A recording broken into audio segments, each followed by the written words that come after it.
Hello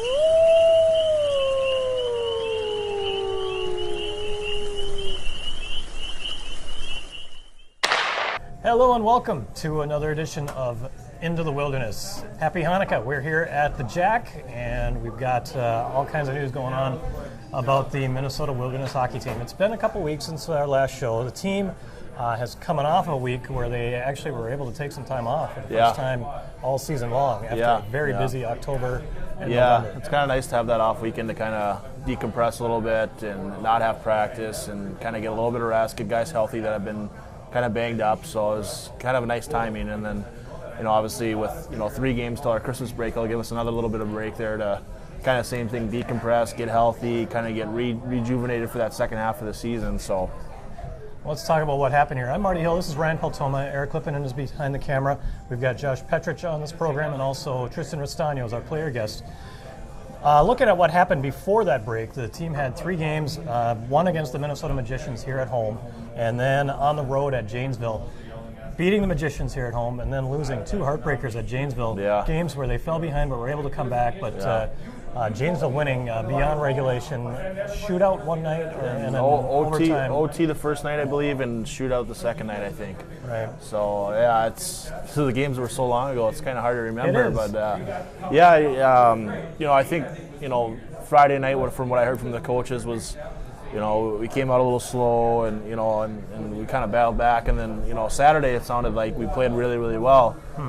Shooting them, I think it was like 45 to 20 or something, and just couldn't put the puck in the back of the net. And, obviously those shootouts are kind of a coin flip Right. So.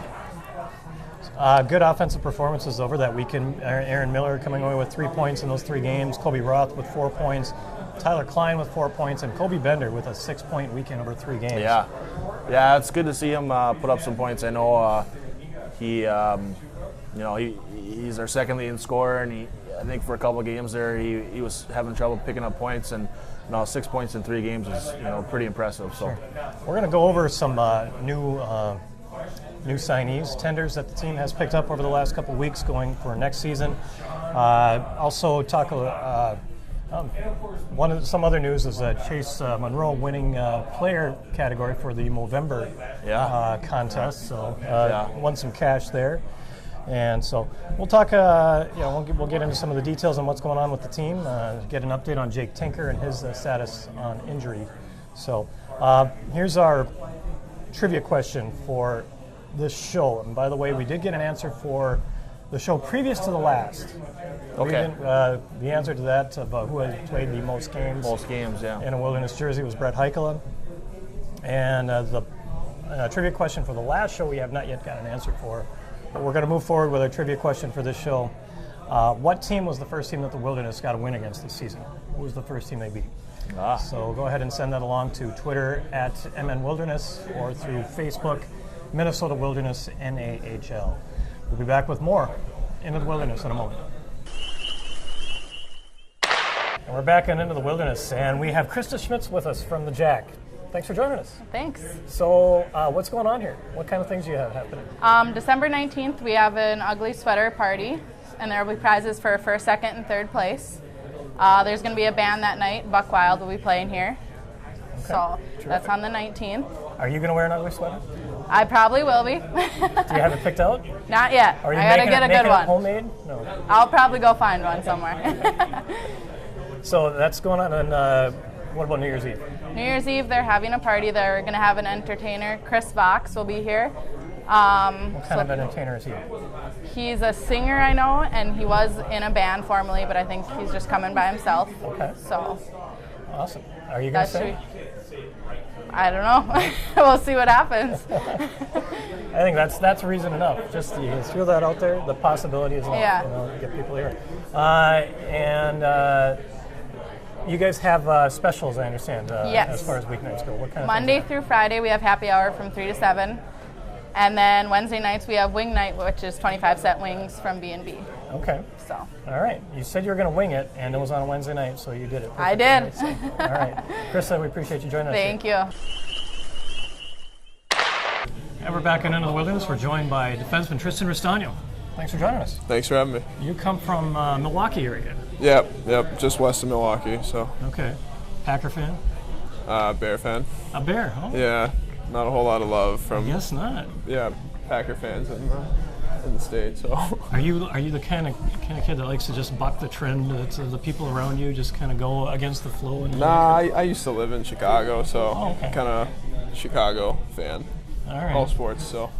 All right. Yeah. So I guess familiarity with Chase and Luke, your goaltenders and all, and they're from Chicago area as well. Yeah, not really. I moved before I kind of Right. got into playing with them, but I did see that your path started. I guess. Well, we can start. If you can recount your path in hockey, where it started and what got you here.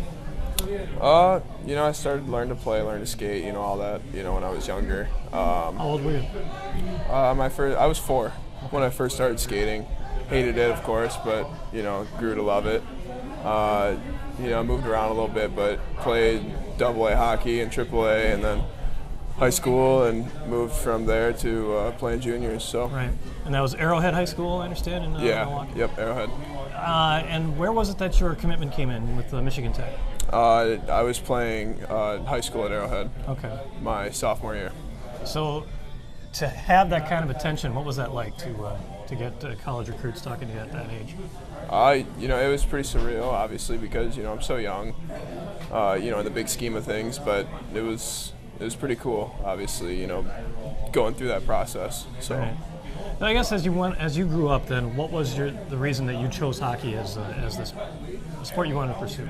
I just always loved it. I love the game, and it's fast, it's skilled, it's hard hitting, it's a lot of every sport all in one. Yeah. So I thought it was really a lot of fun. So. Any siblings or anything like that play, or do you have any siblings? I got a younger brother. He played. He didn't really like it a whole lot, so he's kind of done. But Yeah. so I'm the only one. So was there any family that kind of encouraged you that kind of set a path forward? No. My dad was a football guy all the way, and my mom obviously never played, but I was kind of on my own. Right. But And as you progressed, was it always defense or any other positions? I was forward my whole life until about 8th or 9th grade. I switched to Okay. defense, and it was a better position for me and my playing style, Okay. and it's ultimately more fun in my eyes. So Yeah. You like taking those shots from the point then? yeah, it's Yeah. a lot of fun. How much time did you spend practicing your shot? Was there any specific place that you had growing up that? Yeah, when I lived in Michigan, we had a big basement area, and we hung a tarp, and it had the pocket so you get to shoot in. and Okay. I don't know. I'd spend hours down there shooting. Yeah.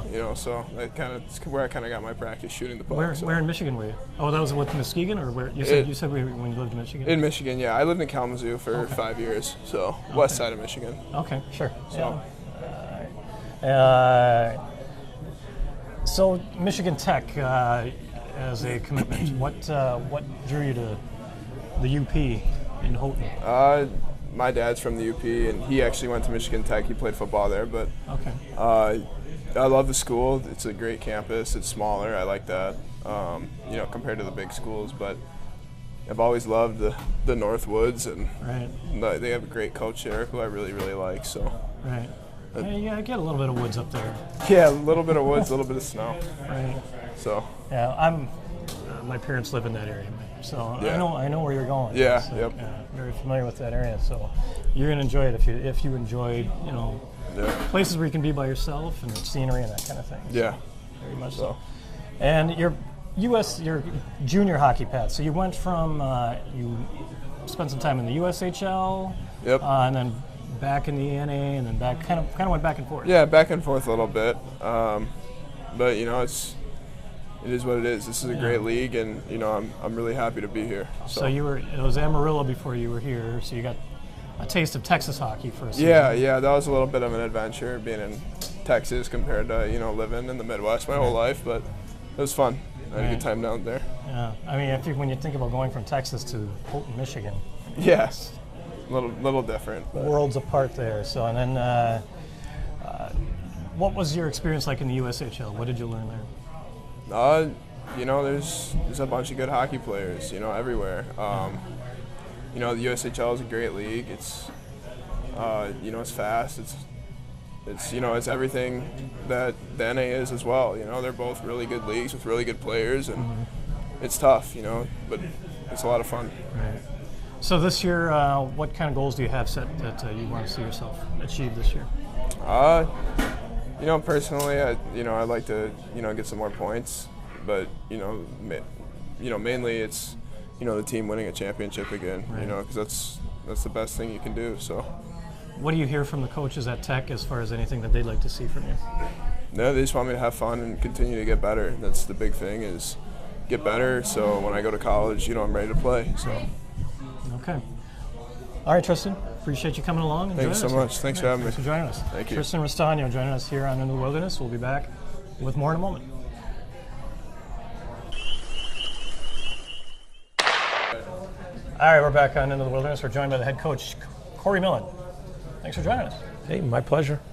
So you guys had a week off here, but looked like you guys were busy. I see some, at least news on Twitter of some tenders that you guys had picked up. Some guys were for next season. Yeah, I mean, it's kind of the season to, try to do some scouting and try to figure out some things in the future. And, we feel like we're pretty happy with some of the guys we picked up. So, it's just one of those things that you work on, and it's ever evolving. So, but yeah, we feel pretty happy with what we've got going so far. Sure. The names that I saw are Logan Stork from Pittsburgh Junior Penguins, and a couple of guys from the Chicago Fury AAA midget squad, Mike Zafante and Jeff Lacerdo. Obviously, it's you don't know what's going to happen, I guess, between now and then. Who's going to be back next year? It's kind of hard to tell what kind of role they'll play. But anything that you know specifically about what these guys can bring? Well, again, like you said, we do know that we're going to lose a lot. We have quite a few 20-year-olds up front, so it's an area of concern, or at least an area of focus, I should say, going forward. So yeah, I mean, yeah, we've seen the Fury kids a few times. Safante's a kind of a smaller, undersized, real sharp playmaker. Kind of a centerman, wins draws. He's an all-around solid player. Lasorda, a little bigger skater, kind of can score, and Stork's the same way, a little bigger, stronger, can score, make plays.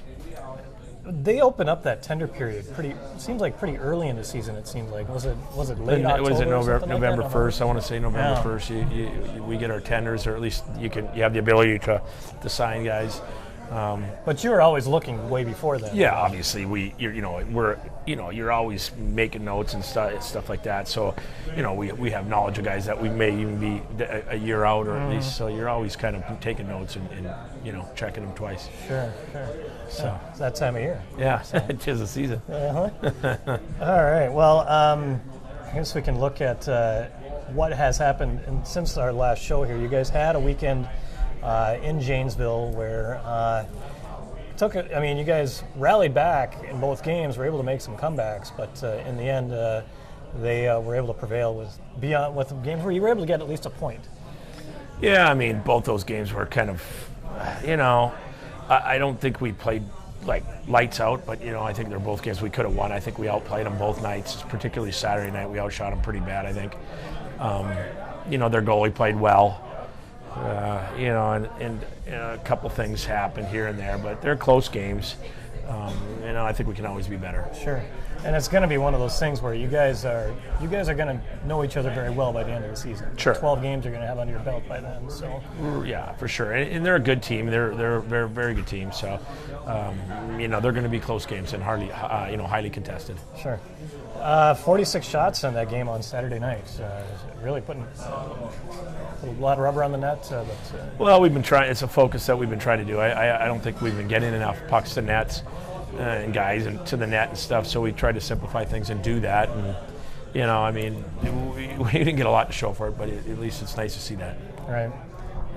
You were solo behind the bench on the Friday game, and after Josh was behind the bench solo in the Wednesday game against the Magicians.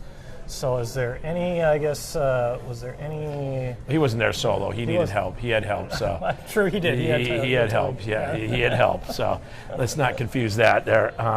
But obviously I felt like it was appropriate to give him the easy game at home, There you you know, go. where he didn't have that to what it make was? too Okay. many tough decisions and stuff. So yeah, Okay. and you know, obviously the boys played pretty well.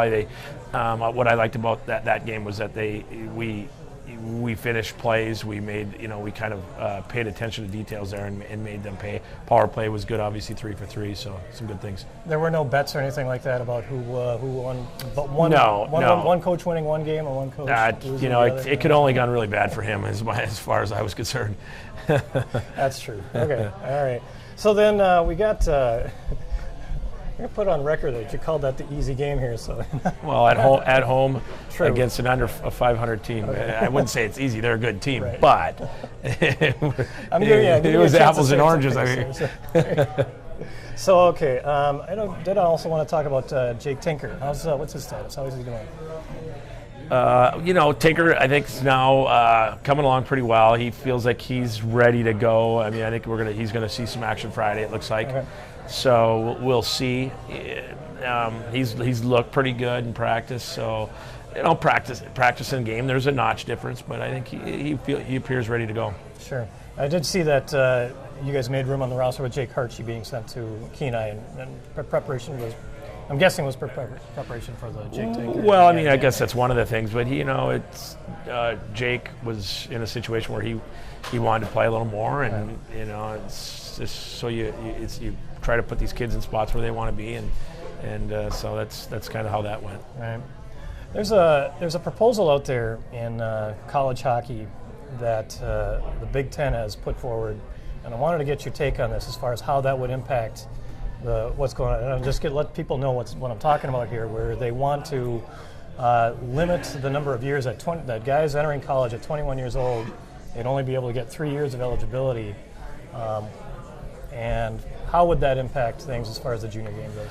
Well, I mean, you know, the Big Ten, you know, I guess from my understanding, I'm not 100% sure, so it's hard to, but that Don Lucia is kind of driving that bus a little bit. And I think one of the things that he's battling, obviously, is the younger kids leaving and older teams, I think, you know, getting kind of a leg up on them.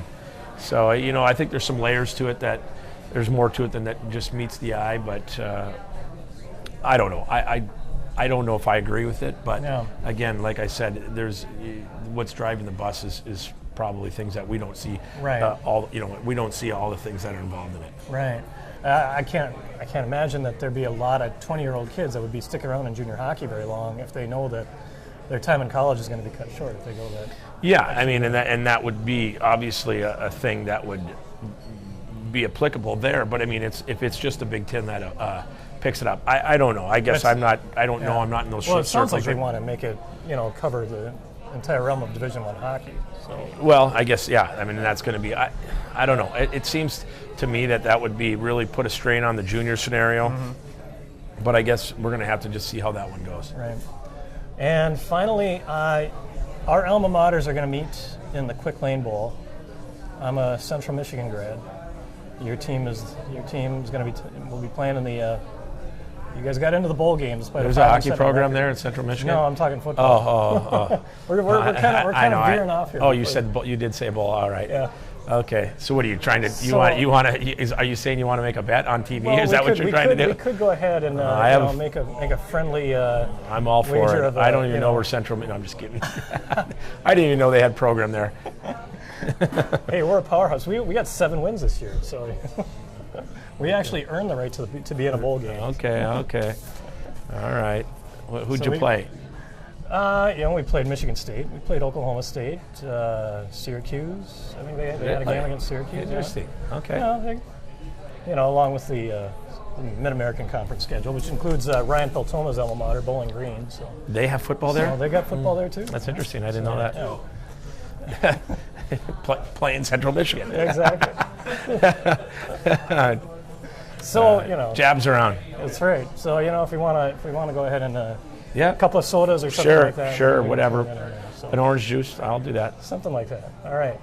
Well, I appreciate you joining us, and have a My good pleasure. holiday season. You too. Appreciate it. All right, and we'll go ahead and wrap up this edition of Into the Wilderness in a moment.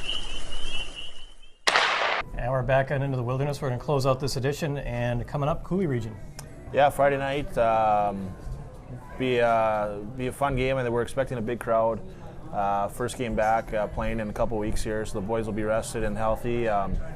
So we got a couple things going on. We got Churchill Elementary nights going, so and Third Base Bar sponsoring the game. So we got a couple different groups going to be there, and we're looking forward to a good crowd and a good game. Churchill on the night that the Chill are playing. Yeah, So I know. you're going to allow them to say that you can't spell Churchill without Chill. I know, right? So we're gonna do some fun things. We got a mic group playing an intermission game on the first intermission, and then we're gonna do some fun things with the elementary. We're gonna get the principal and some of the teachers and some students out there for an intermission game, second intermission. So we're gonna do some fun things. A little boot hockey or something, or just we got a couple ideas. It'll be fun though. Nice. So and that's on December 11th, and then the team goes on the road for December 18th and 19th. They've got down in Austin on the 18th, Yep. and then in Richfield to take on the Magicians on the 19th. They close out the month of December with games on December 30th and 31st against the Janesville Jets with a special New Year's Eve. yeah, the New Year's Eve game will be a lot of fun. We're working on getting a bunch of prizes for the game, and gonna do some raffles and giveaways and stuff. I think we're looking to get close to $2,000 worth of prizes for that game, and we're looking at possibly doing a teddy bear toss on that 30th game. So got a couple things for those last couple games of the month, and obviously with the boys will go home for a week or 10 days, whatever it is, give or take a few days. So it'll be good for them to go home and spend some time with their families and decompress, like I said earlier, and Sure. Get rejuvenated for that second half of the season. So. And I understand the guys are doing some bell ringing. Yeah, they've been doing that all week. I think they started on Monday, possibly last week, but they're doing it. I think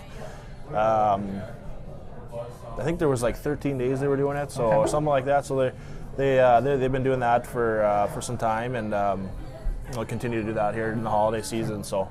Terrific. That's Salvation Army bell ringing. Yep. So people are aware they're not doing random bell Yeah, ringing. they're not going door to door ringing There's a bells. purpose for this. Yeah. So, all right, terrific. Yeah. All right, and once again, our trivia is what was the first team the Wilderness beat this season? Send that along through Twitter at MN Wilderness or through Facebook, Minnesota Wilderness NAHL. All games can be watched on fasthockey.com, and home games tape delayed on Cat 7. And we'll also getting some away games on Cat 7 as well. As I'm getting nice. the word from Eric here as well. So That'll be nice. Yes. So I want to wish everyone a terrific holiday season. Happy Hanukkah, Merry Christmas, Kwanzaa, all that good stuff. So Yeah, happy holidays. happy holidays, everybody out there. So thanks again for tuning in on this edition of Into the Wilderness.